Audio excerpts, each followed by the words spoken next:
but maybe I'll try by just quickly going through the 4 questions. And I just jotted down a few things. So the first thing we were asking is, what are the challenges of rural India? You guys are both working there extensively over the last 2 years, and many things came out. But some of the things that I noted down, I'm used to thinking about rural India in a very simple way, BOP. That either it's about employment generation, which is typically how one thinks of Harvard, giving them more income, or about service delivery. And then it's not a product company fighting by my product, but selling it to them, interestingly in a neutral way, proper service delivery. But today we learned some interesting things. Not only it's about lack of access, but there was a big emphasis on these aspirations, which both Rustam talked about, as well as Swapnil. This example of someone in rural India, the aspiration that they have is to be a driver. They can't even think beyond that, which is an absurd situation, which brings us to this idea of class division and customer understanding. What are they really thinking? So a lot of it comes in around that. What are the challenges? And then of course the more economic technical ones like servicing them and so on. The second thing we spoke about was entrepreneurship. What is the current state of entrepreneurship? And there again, there's like 2 aspects to it. One is micro-entrepreneurship. So the people that you have working in the field, those are micro-entrepreneurs. I don't know whether I would call Swapnil a micro-entrepreneur, but I think it was very interesting to get his perspective. He's an individual entrepreneur, a spiritual entrepreneur. It's not just about starting an organization. And like you said, the closest to the ground. So that's one type of entrepreneurship. But then there's the entrepreneurship that I'd say several of us are engaged in, which is building an enterprise, which talks about what's your business model? Are you an NGO? Are you a for-profit? Are you a hybrid? We talked about that, social enterprise. What does that even mean? Is that even a word? And I think there's good sort of consensus emerging on that. So we talked a lot about that. And then most interestingly, public-private partnerships. How do these different elements come together? The private sector and the government. And that was really the goal of this event, to have people like you, who are going to be going into the system. And I think we got some very interesting insights from our panelists beyond just the obvious point that government tends to not perform. For example, well, I think both of them are great people who can potentially engage with the PMFRDS. And just to give a quick anecdote, I think some of you were there at the training in Hyderabad where people were saying, look, don't make us glorify executive assistants to the district magistrates. We want to do interesting stuff. We want to connect the dots between the government, the private sector, and the NGOs. Yes, some of you guys are smiling, but that's exactly right.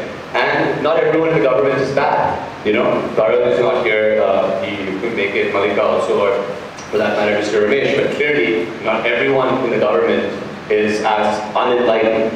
Just the fact that 7, 8, 9 of you are here, and there's out of the 40 of you guys totally going into these districts, shows that there is a start at that. I'm still a skeptic. I still think once you actually get out there in the field, let's see what happens. And that's why I think it's good that everyone here is sober and acknowledging the challenges, and there's not really like a celebratory feeling or anything. People are very much aware of what needs to be done. And this is where the youth and the role of innovation comes in. And I like the fact that we kind of talk about this, not just the economic sides, but the social side of it. All of the 3 speakers and all of the comments, there's a really sort of humane aspect to this. And again, about systems thinking, I'll keep going back to that. Ajay's comment about not just teaching a guy to fish, but building the pond, putting the water in it, putting the fish in there, so on and so forth, and buying the fish for him. You have to really create that system. So what Bund is doing, what Harba is doing, what WhatsApp Bharat is doing, even what this program is doing, it's ultimately, we're thinking about the solution. What are the different, and how can we efficiently sort of in our respective domains do it? And I think the challenge for us, to be very honest, one of the biggest challenges going forward is going to be, well, this is great, that people have got this energy, this sort of awareness, if you will, but the patience for it, but we have to continue to connect the dots. How do these different interfaces meet?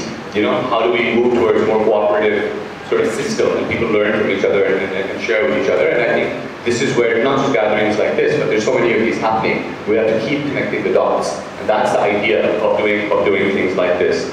So, just with that, I would like to, again, thank you once again for coming.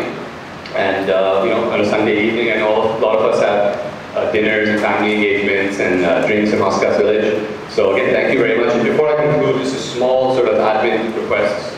May seem a bit odd, but we have someone in our system, an older gentleman. So if there's someone between 25 and 45 years of age who has AB negative blood, you can just contact me after this thing. And it's a bit of a weird request, but we just got that from someone in our system. So again, thank you all very much for coming, and hope to see you again in GBC. Thank you.